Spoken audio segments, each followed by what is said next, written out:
Live. Dude, what's up, bro? I ain't your bro. I'm your daddy. Sheesh.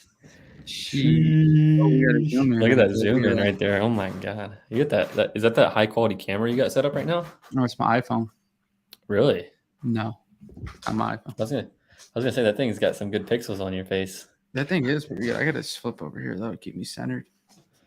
Yeah, let's get this little. Wait, do you want this I don't zoom or do care. you want this one? Yeah, I don't really care that much. You can zoom I out. mean, I mean, we can go here, but all right. So Um, what we're gonna be doing today, boys, is we're going to be doing girls. yeah, boys and girls. I forget there's girls in this world. We're gonna be going and doing like a live coaching basically. So you ask us any questions you guys got, and we're gonna answer them down below. Yeah, I mean that's pretty much it. We're For sure. gonna And yeah, go and ahead. if you guys want to come up, someone wants to come up on the StreamYard, we can send you the link. Can we do that? We can. Yeah, we can just send the link. Holy shoot, that's So kind of anyone crazy. that wants to, answer any questions, please, obviously leave the questions. Yeah, Big KT's up here. KT, what can we help you with? Um, what can we help you guys with, right? And if you want, like I said, we can send you guys a link if you want to come up here and ask some questions. Come yeah. up on, put that camera on.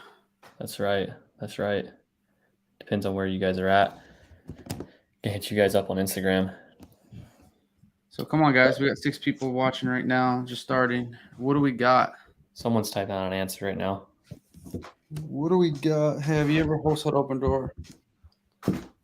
It So was frost you like can't wholesale open door because you have to double close. And last year we sold probably about 12 to 15 to open door. Now, again, you have to close on it and then you sell it to them about 2 weeks later. Now, the problem you got today in today's world is open door is a 60-day seasoning period. So you have to own the property for 60 days before you can sell it to open door. yep. So, in that sense, technically, you can still wholesale at open door, but it's really wholesale at that point. Mm-hmm. Open door. Well, another thing too, I know we have a couple friends. If you guys remember Alex and Agent. Nova came on the podcast. Well, that's another strategy. But apparently, you can do like a novation. Well, you can get the seller and the buyer or seller an open door to sign the same contract if you can finagle that and then write in a clause saying that you give the seller X and everything over you take something similar to those So, did that contracts work? I've Is that what heard. they did with that one? It worked. It worked 1 out of 3 times. 2 times it didn't work because the sellers when it signed. I don't know if they've gotten better at it Gotcha. and worked on pitching it, but I do know that they went through and they closed with that strategy. Yeah, because I mean, at the end of the day, it comes to the closing attorney whether they will do that or not. Because to open Mm-hmm. door, yes, the seller's still going. So, yeah, it's a strategy you could use. Yeah, But so it's a little complicated. And we're getting. I mean, we've never done it, so I mean, I can't tell you firsthand, but it did work for some friends. Another thing, Gino, I don't know if you remember that realtor thing or not. yeah, the realtor thing was just something else that boy Damien said that he would in California at least there's net listings are um, legal, but this wasn't even net listing. So what he would do is he's a realtor and he would, tell the sellers, he would just raise his listing fee. So if a seller wanted, $800,000 is again this California market, and Open Door offered 900, he would put his listing agreement with the seller to equal whatever percentage of the purchase price that would pay him that 100K, you know, what's it called, 100K, Move-in what's fee. that called? Listing fee, Yeah, because Open Door yeah. is paying the listing fee. Open Door does pay listing fees or pays for The realtor. sellers. Yeah, Yeah, so like that's another thing he did. I know it's mm-hmm. kind of complicated, but I he just think I did think it on. it, I heard like I don't know how gray or black or white this is, but I think the highest commission you can do for agents is like what is that like 10% total? Is Well, that it's like it's no? the thing is like the whole point of agents is they got to act in the fiduciary best for the Mhm. seller, and to like charge them 9% is sketchy. But for him, he's Yeah, lucky. He can do 7 or 8%. I think it was 7, but 7% of 800K is $56,000. So yeah. Which yeah, it's a pretty good fee which still just got to his make fee. something out of nothing. Yeah, which You got know. his fee, and then Open Door also pays you another 1%, or they pay you another 1,000. So like Hmm. he was making a lot of money with that. Yeah, I think But Open Door gives you a 1% kickback if you bring them a deal. That's what I yeah, heard. so in LA, So he was going off on that. so if you're an agent, it might be a decent idea. All right, Ben, what trouble will I have assigning a realtor state That's great. contract? Well, I mean, is it have the question you're gonna have the problem with? Are you going to be able to have the assignment clause in there? That's it. It needs to have an Yeah. assignment clause, which none of them do. Well, actually, no. Apparently, John and Danny said Arizona does and Florida does naturally. Oh, does it? Yeah, but I don't know about Georgia or any other state. You might want to You just look. got to just make sure, Ben. The real thing is just make sure that it says it on the contract that you can assign. There's no trouble if it says it on the agreement you can assign. Yeah, You know. that's literally all you need is assignment language. So if so, I mean, just you shouldn't have really any trouble. No. Yeah. It depends Exactly. on Yeah. Florida does. So. my book. You can't teach a kid how to ride a bike just came in. Do you know this is a big book that you and the sales guys like, right? Yeah. KT knows about it. Yeah, and so I think he's been reading it a little bit. He tagged me something on Instagram or he was texting me about it. But yeah, big sales book, Sandler Training. Sandler is the guy that's trained Pace Morby, trained Steve Trang. Actually, is where Steve Trang met Pace, was through the Sandler Training in Phoenix. But Sandler's just like, I mean, it's a last name to a guy. I think it's John Sandler, but he has been, teaching this negative, sales Adam strategy. Sandler. Huh? Adam Sandler. Yeah, it's not the right one. But he's been teaching this strategy the sales strategy for like 30, 40 years. So it's not like it was just created. But he wrote that book. You can't teach a kid to ride a bike at a seminar. And yeah, I would recommend it highly for you guys. This is a number one sales book. I would say it's by far number one sales book. So definitely get there. Oh, yeah, it's you can't teach a kid how to ride a bike at a seminar. Isn't that the whole title? Yeah. Yeah. Yeah. So guys, everyone else who's joining right now, we're doing basically an open Q&A where you send us a problem or whatever, have a question, we'll answer it and break it down in the best thing we can do. So definitely send all your questions down below. And also someone confirmed right here that Florida does have an assignable contract. I don't know who that one was, thing but I want to add right here. yeah. And it's like the Florida real estate agreement. Free teen. Yeah, that's my good handwriting. Oh, dude, I love that. What do we got coming up? We got the. Are you gonna pop it up again or? Yeah, how to fix it. Right there. There it is. So, yeah, Eric Brewer. I mean, dude, this guy is a beast. He does like what 300 deals a year. At least 300 deals a year. Yeah. They're doing wholesale fix and flip, turnkey, which is basically where they fix and flip it and then put a tenant in there and give it to someone with property management. Or they sell it to someone with property management, and then I mean they do retail side of stuff too, listings. I mean they do it all. If you haven't listened to his podcast with Steve Chang, you should definitely go and listen to it. It's pretty fire. It was like about a year and a half ago, I think. Yeah, a year and a half ago. Yeah, so he's going to be coming down to town Thursday.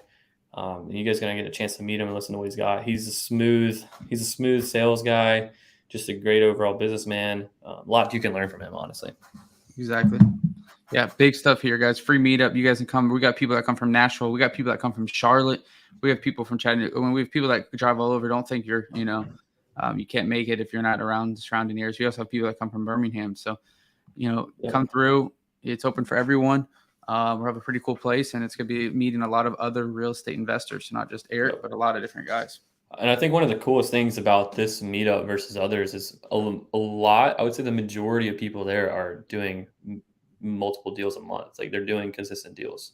A lot of the people at the meetup. Yeah, there is a lot of guys in here that go to the event that is doing a bunch of deals. So yeah, so for sure, overall should be a great place to meet some people. So KT, got another question here. Do you know in your first year wholesaling, what were some of the things you did consistently to keep deals coming in and closing? I guess, it closed like 22 deals the first year, and it was all, the only thing that keeps them coming consistently is marketing and sales. So I didn't spend time, trying to figure out tax strategies. I didn't spend time trying to figure out my entity structure. I paid someone to do that, but I was spending my time, marketing focused, and I was doing the sales stuff. So talking to as many sellers as much as possible consistently and marketing consistently. And that's really it. I know it's probably not the answer you want, but it's at the end of the day, it just comes down to marketing and sales and just being consistent at those. That's when consistent deals would come. Right. Yeah. I'm sure that includes a lot of telling people what you're going to pay them for their house, give a lot of offers. If you don't give an offer, you're never going to buy a house. That's for sure. So should keep it going. It's like anything. Once that momentum starts going though, it'll take off. Yes, sir. Easier. So, What else we got? Biggest regret on your journey? I would say one is the journey ain't over. That's my first thought when I see that. The journey's just beginning. But Gino, I'll let you go first. Biggest regrets in your journey. Biggest regrets in your journey. I mean, I don't think like there's really any like I mean, at least for me, and this is like a canned answer like everyone gives, but I don't really have any regrets. Like everything happens for a reason. You just got to keep going. Like if it feels right, it feels right. If it feels wrong, then don't do it. Yeah, I don't think there's a regret at all. There's things I would change. Not really. I mean, things you just learn. I mean, obviously, I would change a lot of things if I was starting over again. I would never cold call. I would start texting. I would do like different things, just knowing that now. But is there anything that regrets? No, there's no regrets.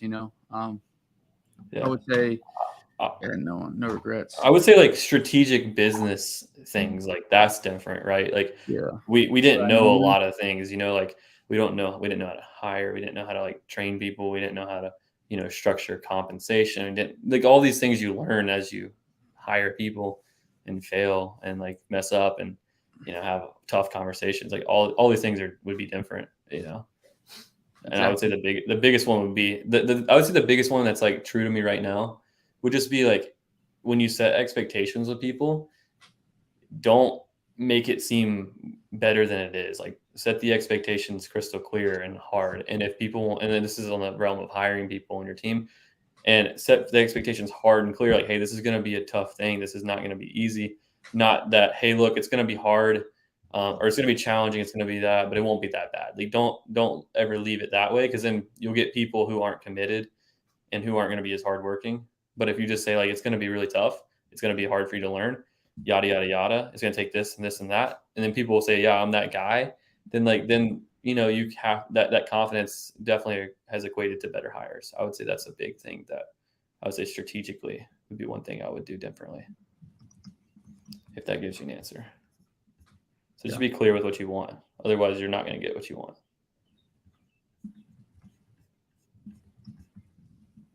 And you could use that even in like sales negotiation. So if you just like let people slide, even though it's not what you want, like let's say you do something for cheaper than it should be done, just for something simple, then you're not going to want to do it as much. But if you do it for your price and then, or a price you want to do it for, then you're not going to resent it. For sure. Gunner over here. Hey, biggest struggle we've had. I mean, I would probably say like at this point is having to like the biggest struggle right now is hiring more great people. I would say that's probably the hardest thing, because before, we would just hire from our social network on social media and stuff, which is maybe good, maybe bad. But I think it comes at a good time to where it's good to branch out. Mm-hmm. And just to be able to continue to get a lot of good leads coming in for people, like good candidates to come in for people to bring onto your team. I think that's probably like the biggest struggle. Yeah, exactly. Yeah, I mean, I guess the biggest struggle. Yeah, I would say it has. I mean, the only thing holding us back now is people. We can spend the money in marketing. The only thing that's holding us back is people. And I mean, it's just a struggle. That's anyone in the world. Their biggest struggle is people. Anything involved with people, there's problems. So just making sure that we're getting as many high quality people as possible. And the team, not just people, just high quality, core value focused people. Yeah, and also like too is like people with like higher level leadership experience and or potential. Just like, I mean, it's just like if you need to hire 10 people, like that's a lot of people. Like where do you find that many good people?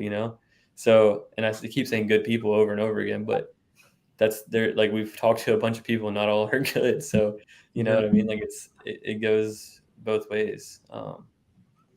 But and also some people are like, here's another thing too, is like you'll find good people, and this has happened to us multiple times too, but they don't fit they're not the right fit for the role you need. So like that's a whole nother like thing, is like you'll be like, man, I really like this person, I think they'd be great, but they're not gonna be good at what we need. And that's like really sucks, because you got to say no. Yeah, and then you offer them another position.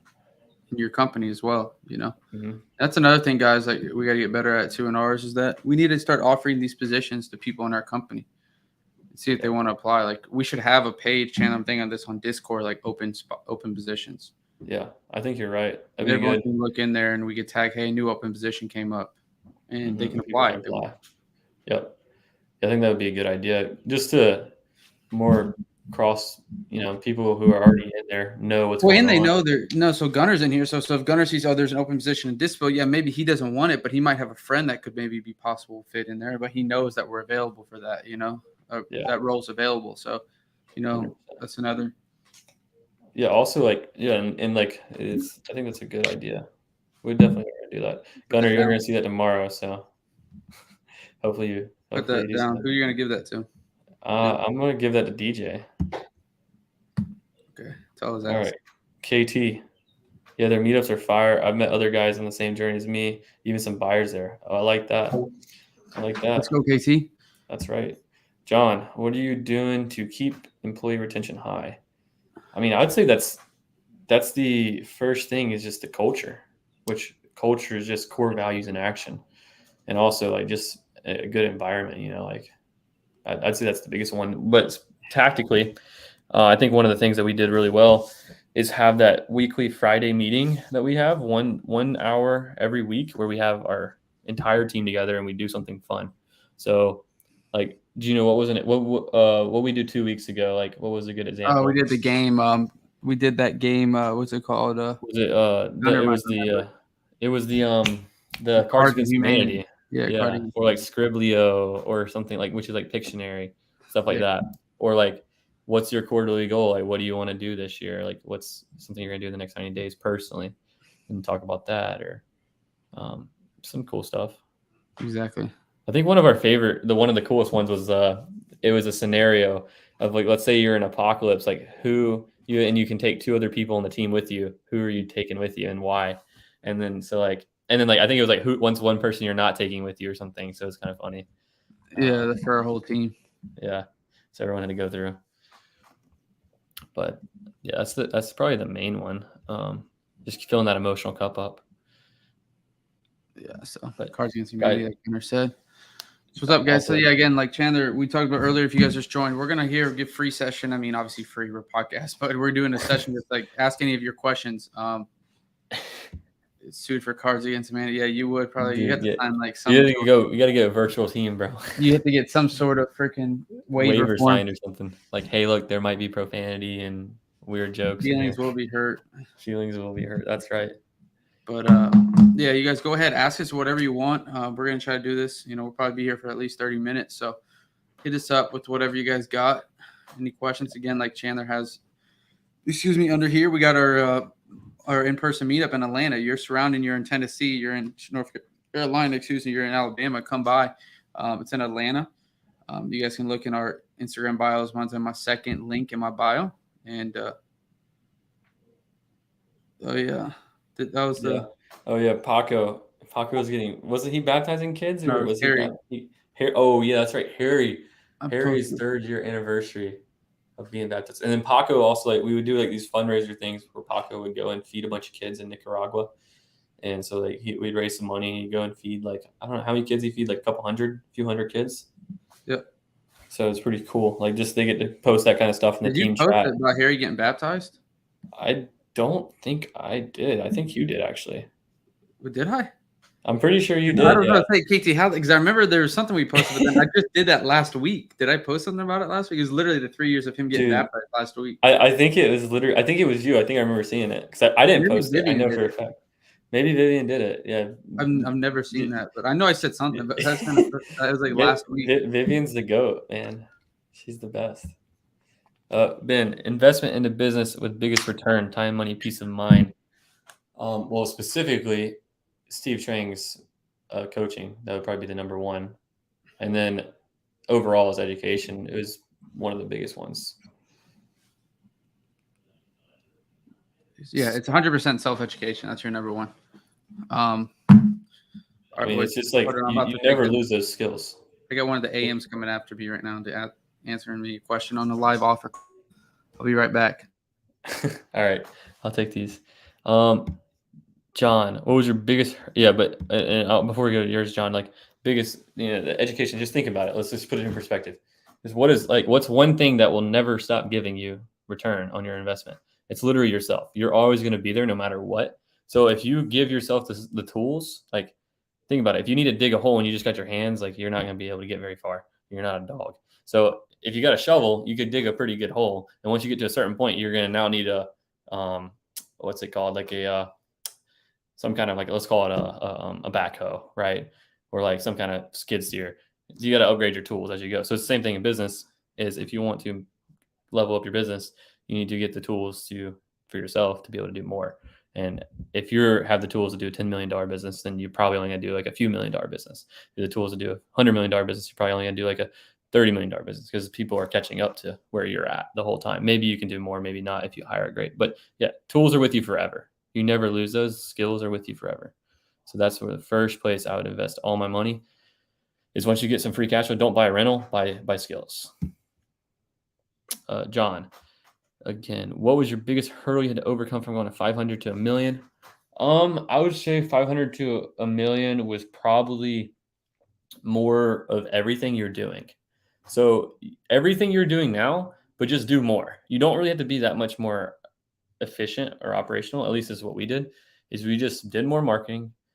We had more people, and we did more deals. Man, it's really is that simple. It's like there's no like we didn't have like any sophistication of like holy shit, like we got to be so crazy smart with what we're doing. Like of course we knew, like we watched our finances every week.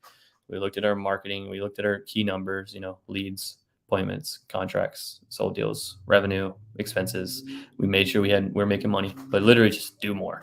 That's gonna get you to a million if you're at 500K. And then yeah, Gino posted, so 100% that was Vivian. Ryan's out here thinking next level over here with the pickaxe. Dude, get out of the Minecraft caves, dude. All right, where do you picture yourself, Frosty, in 5 years? All right, so Frosty's a wholesale company. So Gunner, where do we picture, let's just say Frosty in 5 years? I mean, I would say in 5 years, it's at that point, it'll be 5 years is a hard number. I can tell you 3 years. 3 years, we're going to be doing over $1 million a month. For me, I'll be the CEO. Gino will be in the owner's box completely and just be on like the board basically. So I'll be only the CEO. And then essentially we will have a solid team of executives, which would be like, marketing, lead management, acquisitions, dispo, finance, TC.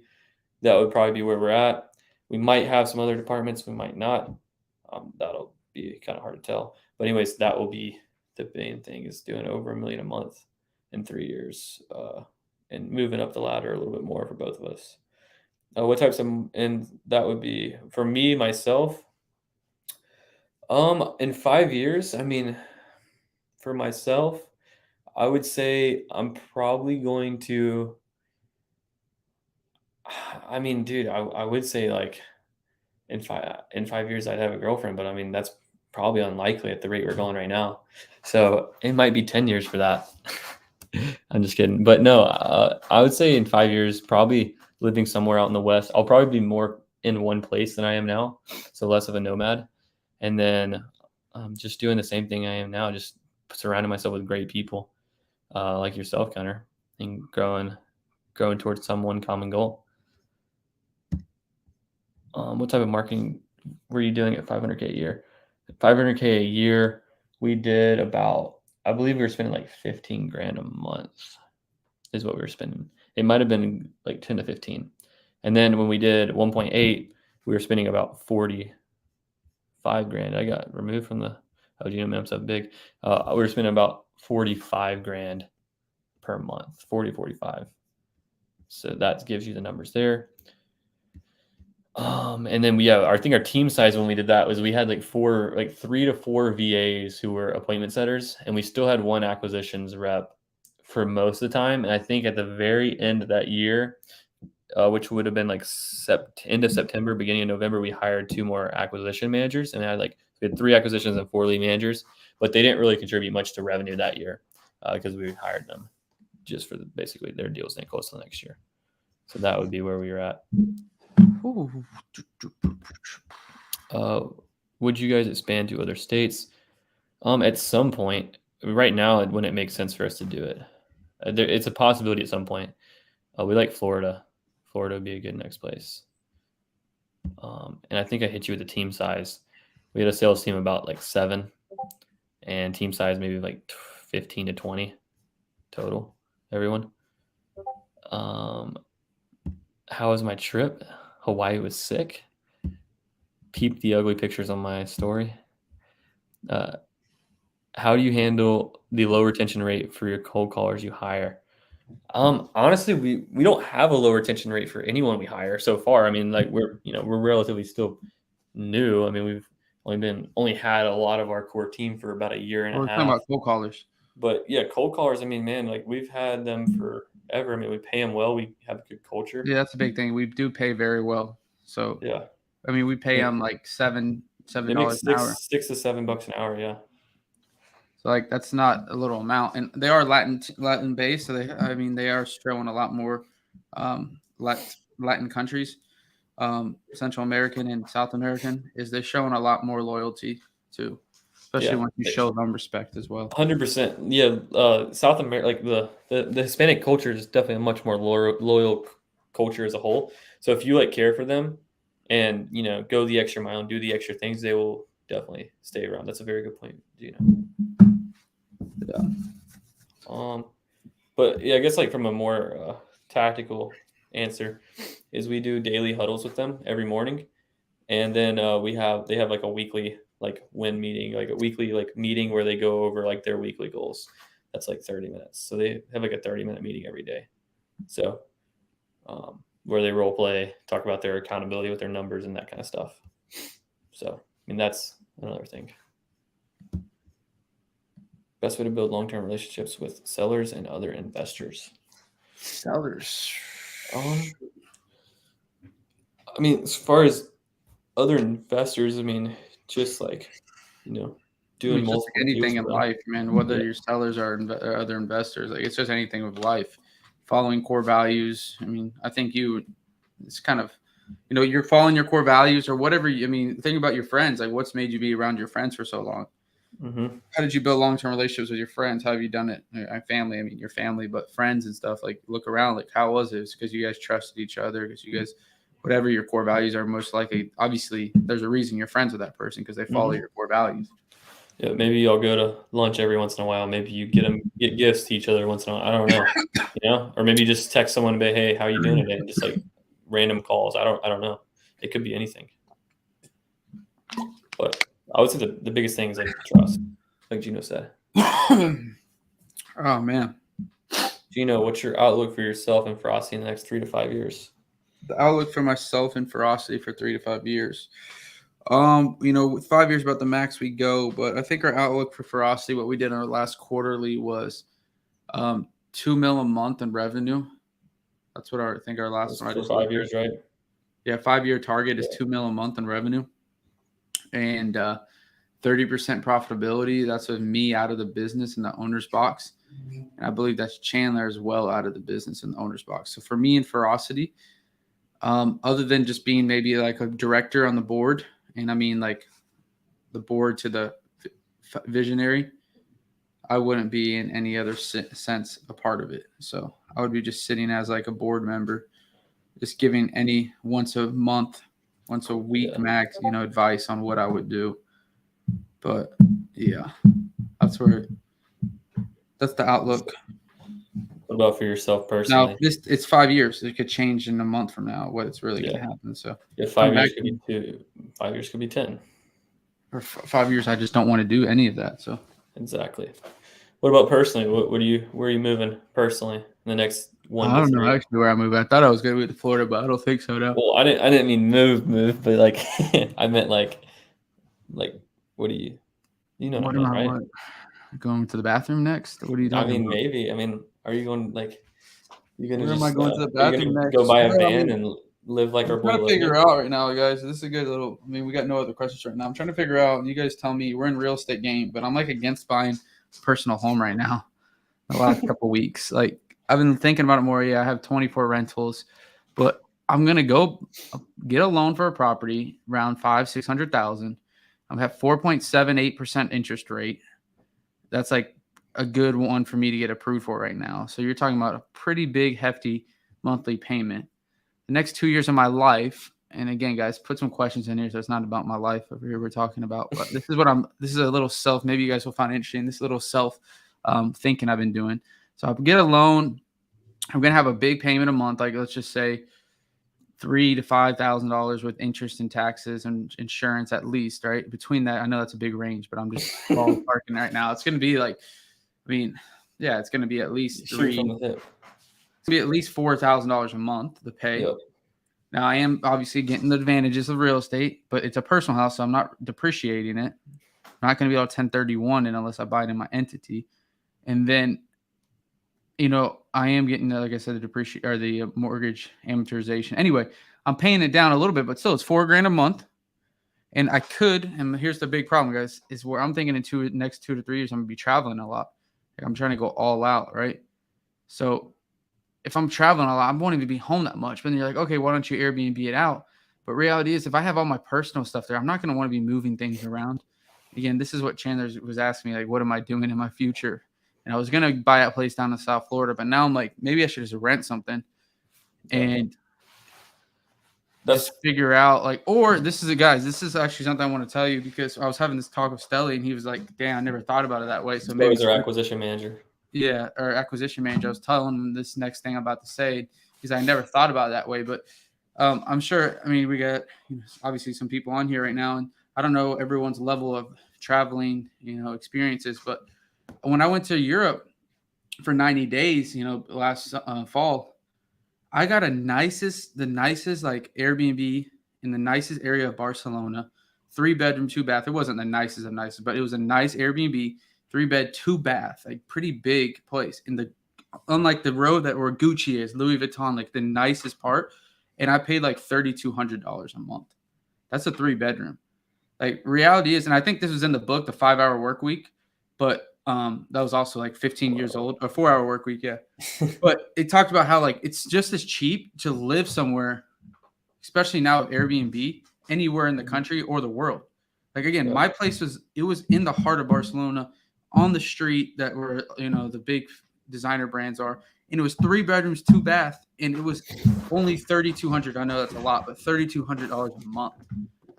Like that's not bad, especially if you had 3 bedrooms and you had someone with you. You know what I mean? So I'm not saying that's what I'm gonna do, but like you can go for 1-person place in some of these nice countries and cities and live there 2 months at a time and be paying $2,000 a month. Why would I want to stay in the U.S. or why would I want to pay my mortgages and have this expenses when I can do that the rest of my life? I'm 23. I got the rest of my life to own a house and take care of the maintenance on it, the insurance on it, the property taxes on it, all that good stuff. I have that the rest of my life. So anyway, I actually like that though, because that's what I've been thinking about too. Is like I looked at my calendar for June, July. Well, really, it's been like this whole entire year. I've slept in my bed do that. I slept in my bed in June. I'll sleep in my bed like 5 times. In July, I'll sleep in my bed 7, 8 times right now, maybe max. And then August, I already have like 4 trips planned. September I already have plans. Like I'm literally never gonna be home. Like why would we buy? Like I'm trying to think like why I would buy a house too. It's like I can't wrap my head around it. There's not really much advantage right now for us to buy a house. So yeah. But other than just getting a good deal. But the thing is, guys, like some people, like let's say the normal, not even investors, just normal people that work in a W-2 or just normal people that weren't in the industry of real estate, but like they're saying, oh, I got to buy now because there won't be deals later. And like, I'm not worried about finding a deal, and I'll just get my launch control out and start texting sellers. And that's it. Like, I'm not worried about finding a personal house as a deal. So yeah. Also, like when everyone starts FOMOing, that's like could be a sign, Yeah. Who knows? It's been going on the last 3 years. So yeah, I know, right?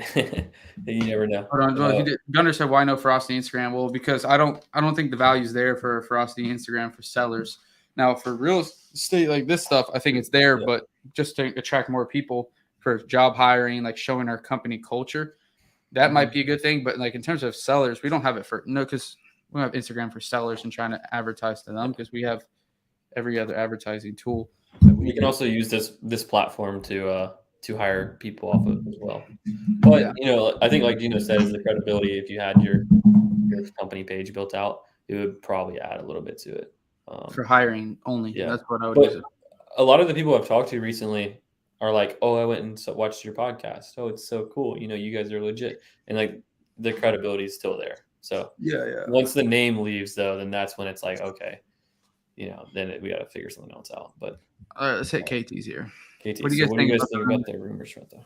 I don't know if those are rumors. I mean, people have been I saying that for 5 years that it's going to crash Yeah, dip. I mean, I talked to a bunch about it. Like one of the guys I was hanging out with in Hawaii, he's worth like about 10 million, and he was saying that the Fed, and this is what I've heard too, but the Fed basically said that there's going to be a recession. Is real estate going to have a recession? Who knows? Because it's hard to tell. It's not always tied to the market. But they already said that one, they're raising rates. Two, they're okay with the market going down to pre-COVID levels, and that's really all you need to know. So there's going to be a correction in the market as in general. But will real estate correct? I mean, in COVID it didn't, so it maybe doesn't. Who knows? Yeah, that's the thing. Like you think about in COVID, everything went valley, but houses went up. So I'm looking at supply in Atlanta, FMLS in Georgia. The supply is equivalent to what it was in December of this year, or excuse me, of 2021, and sales are are actually more by like we had. So the supply again is about the same as it was December, but in terms of the amount of sales, we're like 3,000 more sales, or I mean, I think this is thousands, but 3,000 more sales versus the year. So like we're having more demand and less supply. Just looking on this right here, more demand, less supply, because the supply is the same as December, but in December we only sold 7,000 homes, and obviously we know why it's always it's always low in December because of Christmas, but in December we sold 7,000 homes in our MLS, like 6,700, and last month we sold 9,000, but the supply was the same Mm-hmm. amount of homes on So the market. So I days mean, on market shrunk. It's 6 days on market in April of 2022. yeah. So I mean, it's tough to say. I mean, Now you got to be educated. So everyone's watching this, right? We got to be educated still, because I guess the homes that are, and we know we do a lot of stuff on MLS. The homes that are in the middle of nowhere, that are are not moving. $700,000, they're not selling as much. Homes Mm-hmm. that are over the median price income or median price are not selling as much. Which for you guys in Atlanta, that is the median price right now is 380 right now, I think. 380 exactly. So if it's over 380, it's gonna have a harder time selling. One, with interest rates, right? Because for people that used to be able to pay for a $380,000 mortgage or get that, I mean, qualify for that now, because the rates go up, they can only It's qualify like 340. 340. So Yep. So, and that's one thing we've been seeing too, is like as we list deals on the MLS, we're getting less retail investor or retail buyer offers. The hedge funds are still paying market value, but if it's not a hedge fund deal, they are paying less. So, or we're just not getting as many offers. Maybe, and they're usually a little bit lower. So, all right, let's keep going. So, got it. Thank you. Where did you hire your cold call VAs from? So the first guy we got was Upwork, and it was the filter they are fluent in Spanish, and the applications in English, obviously, right? So they got to be able to do both. And then from there, it's just all referrals. yeah, Literally just all referrals. It's like, hey, do you have any friends? Oh, I got friends. And then give them a couple $100 and then keep on going, and then just do that over and over again. Lewis. So my team is 2 cold callers, 1 admin, 1 new acquisitions, marketing between 3 to 5K monthly. That's CRM, salaries, etc. So that's like the whole deal. So what would you say our monthly income should be based on that? I mean, that seems like it's your entire overhead. So I mean, I would guess you're doing. I mean, if you're spending 5K total overhead, I mean, if you have an acquisitions rep, I don't know what he's doing. You have 2 cold callers. I mean, you should definitely be doing a couple contracts a month for sure. marketing should be 25%. Yeah. What is it? Marketing 25%. You got your people and systems and overhead. That's 25%, and then you got your salary or your commissions, which should be like 15%. Yeah. So, but I mean, if it's just you and you only got 1 acquisition guys and 2 cold callers, I mean, you should be able to crank out 70% margins, I would say. So 5K divided by 0.7 should give you Wait, no, 0.3. Sorry, 0.3 because your expenses are 30%. 15K, I think, right? So yeah, so I mean, it'd be like you should be getting a deal a month, pretty much closing. That's what I would say, Yeah, conservative. you want to be around like 33% minimum, 40%. So Yeah. you would Yes, I do mean, 20K. yeah, definitely with 2 cold callers, you should be. I mean, a cold caller should be able to get you about a deal a month. One cold caller, if they're doing all right. But I mean, even just let's just say it's one deal. I mean, you're still doing good. Yeah, because you'd be 66% profitable if you made 15, and If you did the one deal a only month, spent 5K, yeah, that'd be pretty good.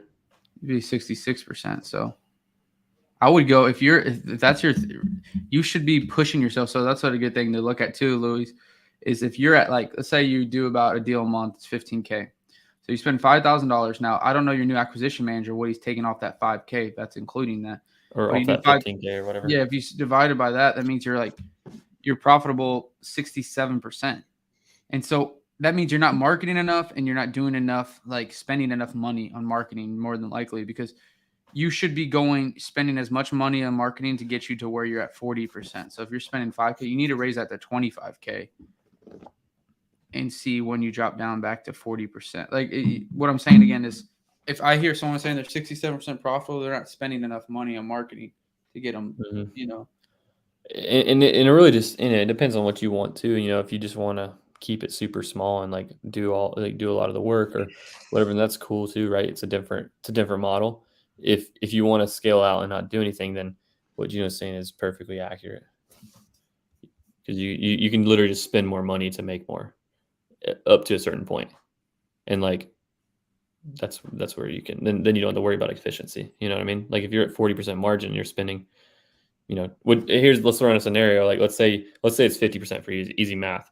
So let's say in this scenario right here, you're making 10 grand a month net.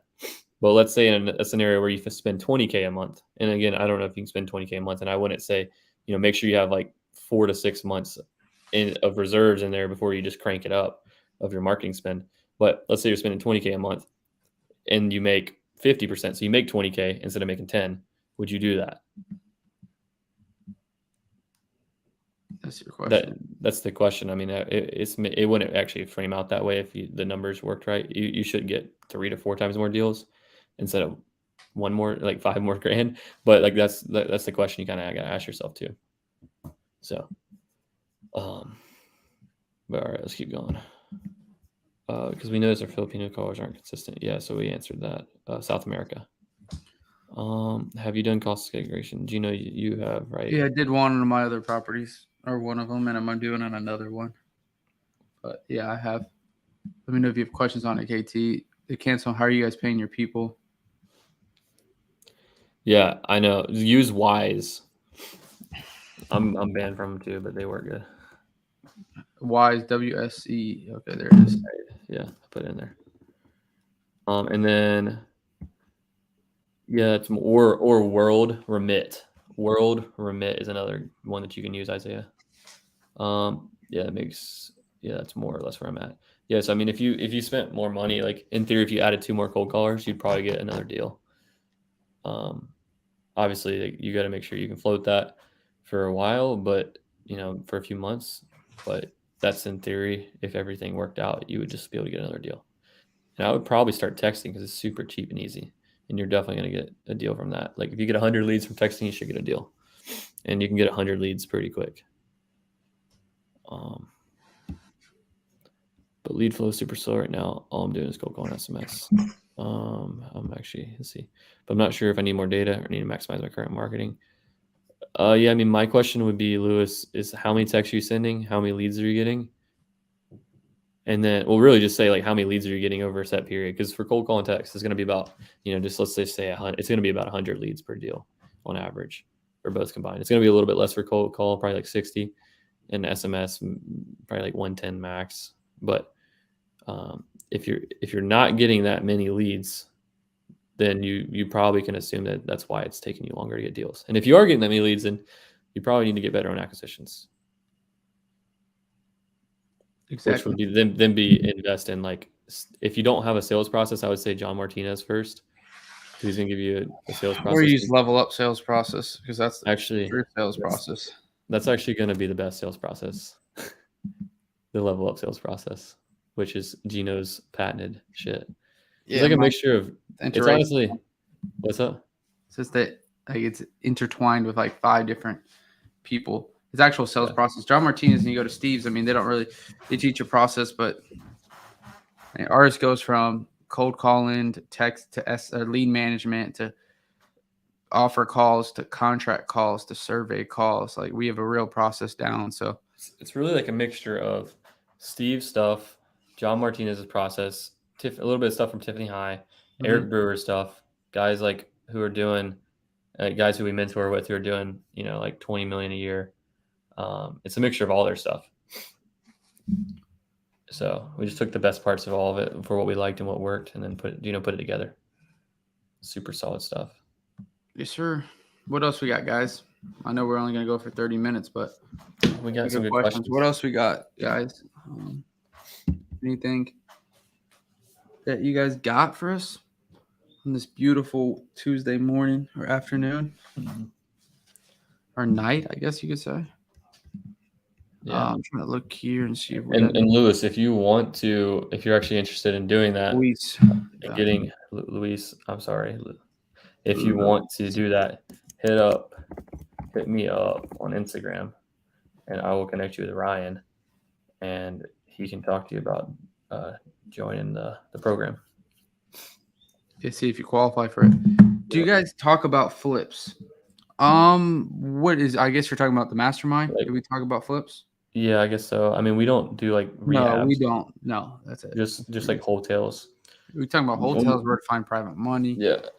And we've done like stuff we've done like small cosmetic stuff, but I mean, it's not our specialty by any stretch. So no, we don't want to be. I don't want that to be my specialty. It's a pain, dude. It's a pain. It's a nightmare.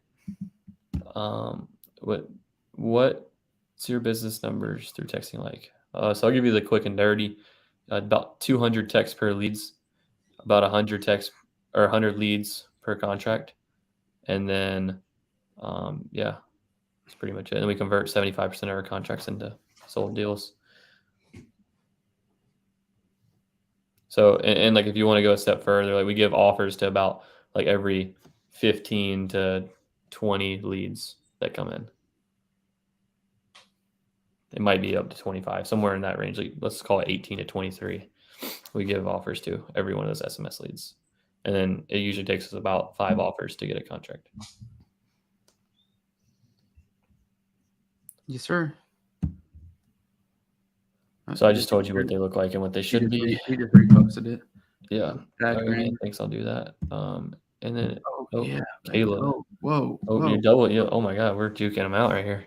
I recently paid for a marketing agency for SMS for the month of June. Hopefully it works out. Hopefully it does, Caleb. Who did you go with? I never even heard of marketing agency for SMS. Who'd you go with? We use Launch Control, but it's not an agency. That's a program. It's just a platform. Software. Yeah. It's a great software. Probably the best one out there. I mean, that's what everyone in our program uses. So everyone in our mastermind uses. I think actually one person might use like Batch, but they're switching over from Batch to Launch Control. It's different, man. It's just good. It's gas. But all right, guys. Keep hitting us with any questions. We'll stand here for a few more minutes. If no more questions come in, we're going to end it. Next week, we'll get another guest on here, get after it. But I feel like some good value just to be able to. I think we had a good one today. So give you guys the sauce, whatever sauce y'all need. Other than that, just another plug of the podcast. Sign up for the link in the bio. There's one on my story. There's a link. There's the second link. Yeah, for the event. The second link in Gino's bio is where you can sign up, or on my story right now, you can sign up.